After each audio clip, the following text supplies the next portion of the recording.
સ્કૂલના પરિસરમાં યમદૂત સમાન MGVCLની લાઇટની ડીપી આવેલ છે. હાલ આ ડીપીને હટાવવાની ગામ લોકોએ ઉગ્ર કરી છે માંગ. મુનાવાણી પ્રાથમિક વર્ગ સ્કૂલની અંદર બાળકોને રમવાનું આવેલ ગ્રાઉન્ડ યમદૂત સમાન સિંગવડ તાલુકાના મુનાવાણી વર્ગ સ્કૂલમાં ધોરણ 1 થી 5 સુધીના નાના બાળકો અભ્યાસ કરે છે. હાલ આ સ્કૂલના પરિસરમાં MGVCL લાઇટની ડીપી હટાવવાની ગામ લોકોની માંગ ઉઠી રહી છે. ઘણીવાર MGVCL વિભાગ લીંબડીને રજૂઆત કરવામાં આવી છે, તેમ છતાં કોઈ નિરાકરણ આવતું નથી. શું કોઈ બાળક ચોંટી જાય કે પછી કોઈ અઘટિત ઘટના બને એની તંત્ર રાહ જોઈ રહ્યું હશે?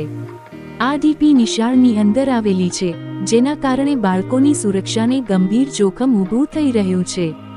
આ બાબતે ગામજનોએ તથા સ્કૂલ તરફથી વારંવાર રજૂઆતો કરવા છતાં તંત્ર દ્વારા આજ દિન સુધી ડીપી સ્કૂલની બહાર ખસેડવામાં આવી નથી.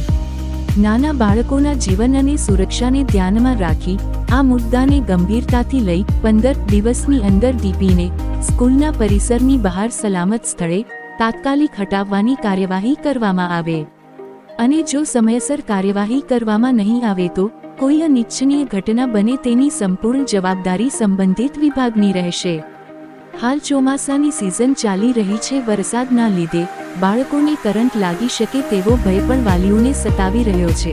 ગામલોકોની માંગ છે કે મુનાવાણી વર્ગ સ્કૂલની અંદર આવેલી MGVCLની ડીપીને તાત્કાલિક બહાર ખસેડી બાળકોને સુરક્ષિત વાતાવરણ પૂરું પાડવામાં આવે અથવા ડીપીની ચારે બાજુ બાઉન્ડ્રી લગાવવામાં આવે, જેથી બાળકો સુરક્ષિત રીતે મેદાનમાં રિસેસના ટાઈમે રમી શકે અને કોઈ ભય ના રહે તેવું ગામ લોકોએ જણાવ્યું છે. નિવેદન નિરંજનભાઈ ભાવિનભાઈ પરમાર, ગામ મુનાવાણી. સામાજિક કાર્યકર શંકરભાઈ રત્નાભાઈ, ગામ મુનાવાણીએ જણાવ્યું છે. રિપોર્ટર ગોવિંદભાઈ પટેલ સાથે ગોરધનભાઈ પટેલ, દાહોદ.